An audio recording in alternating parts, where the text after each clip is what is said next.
Επιστρέφουμε στην μελέτη των Ιερών Κειμένων του Αγίου Χρυσοστόμου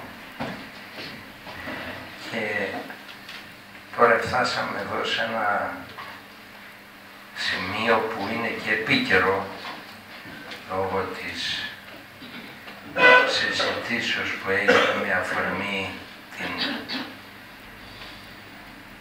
μη εκκλησιαστική ορκομοσία της νέας κυβερνήσεως. Έχει παρεξηγηθεί όχι μόνο από αθέους κοσμικούς ή αδιαφόρους, αλλά και από εκκλησιαστικούς και από ιεράρχες ακόμη, και μέχρι σήμερα δεν βρήκανε την άκρη.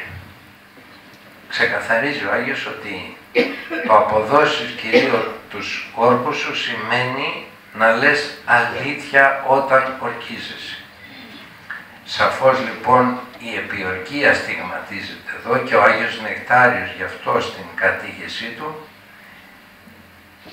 Με τα πολύς χαράς είδα και στο διαδίκτυο ότι υπάρχει ανάρτηση στο απόσπασμα αυτό του Αγίου Νεκταρίου. Αποφεύγουν όμως οι αναρτήσεις αυτές να αναφερθούν στο πώς και πότε έγινε η αναφορά αυτή. Όχι για να εξαρθεί το πρόσωπό μας και να πούμε ότι εμείς πρώτοι το εγγράψαμε μέσα σε άρθρο, σε κείμενο, αλλά γιατί πρέπει να παρουσιάζεται η ανάρτηση αυτή με την ερμηνευτική που πρέπει, όχι απλώς ένα ρητό του Αγίου Νεκταρίου. Τελικώς το να παραπέμπει κανείς ακριβώς δεν είναι καλό. Ο πατήρ Ιωάννης Ρωμανίδης απέφευγε να κάνει παραπομπές, διότι μου λέει παίρνουν την παραπομπή, μου λέει, και την αναφέρουν σαν να βρήκαν αυτοί πρώτοι το χωρίο. Πηγαίνουν, βάζουν την παραπομπή, σου λέει εγώ διάβασα τον Άγιο Νεκτάριο, δεν ξέρω εσύ τι λες. Ωστόσο, όταν παραθέτει κάποιος για πρώτη φορά, διότι μέχρι να αναφερθούμε στο περιοδικό και το αναδημοσίευσε και ο Ορθόδοξος τύπος, δεν είχε πουθενά γραφεί ότι ο Άγιος Νεκτάριος λέει αυτά για τον όρκο, και μιλάμε για το 2005 που γράφτηκε στο περιοδικό και παλιότερα ακόμη κάπου αλλού είχε γραφεί.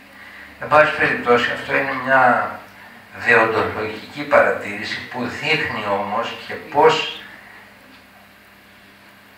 εμείς οι χριστιανοί δεν μπορούμε να συμφωνήσουμε, να γίνουμε μία γροθιά, έστω και αν πιστεύουμε τα ίδια. Αυτονομούμε, θέλουμε να ξεχωρίζει ο καθένας από εδώ και από εκεί, ώστε να παρουσιαζόμαστε ανεξάρτητα ο καθένας, και με τι αποτέλεσμα, αυτό το αποτέλεσμα που επί 200 χρόνια και επί 400 χρόνια στην τουρκοκρατία και παλιότερα μας έφερε στην παρακμή και στο περιθώριο. Ενώ οι αντίθετοι με τον Θεό και την αλήθεια του συσπυρώνονται, ενώνονται. Όσες διαφορές και αν έχουν, τις παρακάμπτουν για να ενωθούν, να αποτελέσουν μια δύναμη.